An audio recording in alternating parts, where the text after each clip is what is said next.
రోడ్ల మీదుగా అసెంబ్లీలో చర్చ పెడదాం. కృష్ణా గోదావరి జలాలపై సభలో చర్చకు సిద్ధమా? సభకు వస్తే గౌరవంగా చూసుకునే బాధ్యత నాది. బీఆర్ఎస్ అధినేత కేసీఆర్కు సీఎం రేవంత్ సవాల్. కృష్ణా జలాల్లో 36% చాలని సంతకం చేసింది కేసీఆరే. అందుకు తెలంగాణ ప్రజలకు క్షమాపణ చెప్పాలి. ఏపీలోని పట్టిసీమ ప్రాజెక్టును పొగిడింది కేసీఆరే. ఆయన సభ పెట్టిన చోటలా వీడియోలు ప్రదర్శిస్తాం. ఉమ్మడి ఏపీలో కంటే కేసీఆర్ పాలన ఎక్కువగా అన్యాయం. కరువుగట్టి నేరస్తుడైనా మారతాడు. కేసీఆర్ మాత్రం ఈ జంకులు రంకు లేకుండా మాట్లాడుతున్నారు. కేసీఆర్ కేటీఆర్ ఆర్థిక ఉగ్రవాదులు. కూలేశ్వరం లేకున్నా తెలంగాణలో రికార్డు స్థాయిలో వరి. మీడియా ఇష్టాగోష్ఠిలో ముఖ్యమంత్రి రేవంత్ రెడ్డి. ఇప్పుడు నేను ఇందాక చెప్పే కదా, ఈయన మాట్లాడింది 100% నిజం. ఈయన నోటితోనే అంటున్నాడు కూలేశ్వరం అని. మరి ఆ కూలేశ్వరంపై విచారణ ఏదయ్యా?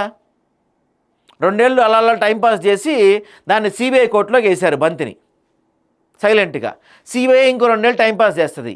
ఎలక్షన్స్ వచ్చాక చివరిలో దాని గురించి అప్పుడు మాట్లాడుకుంటారు. ఎలక్షన్స్ వచ్చాక చివరిలో అప్పుడు దాని గురించి ఒక ఒప్పందానికి వస్తారు. అంతకుమించి ఇప్పుడు మరి ఇంత మాట్లాడుతున్నారు కదా రేవంత్ రెడ్డి గారు, మరి దాని గురించి ఏమైంది మీకు? కాళేశ్వరం గురించి ఏం చేశారు మీరు? టానిక్ స్కామ్ గురించి ఏం చేశారు మీరు?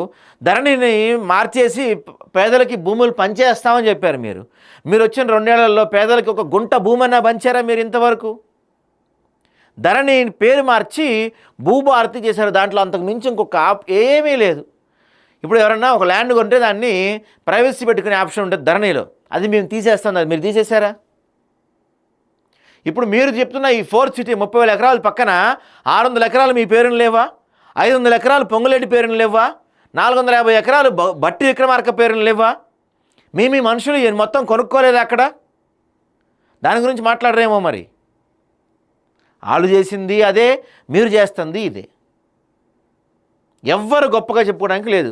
ప్రజలకి ఎవ్వరేం చేయట్లా. విద్య కోసం, వైద్యం కోసం మేము ప్రతిరోజు మాట్లాడుతూనే ఉన్నాం. అదే విద్య కోసం, అదే వైద్యం కోసం ఆయన మాట్లాడతలేడు, ఈయన మాట్లాడతలేడు.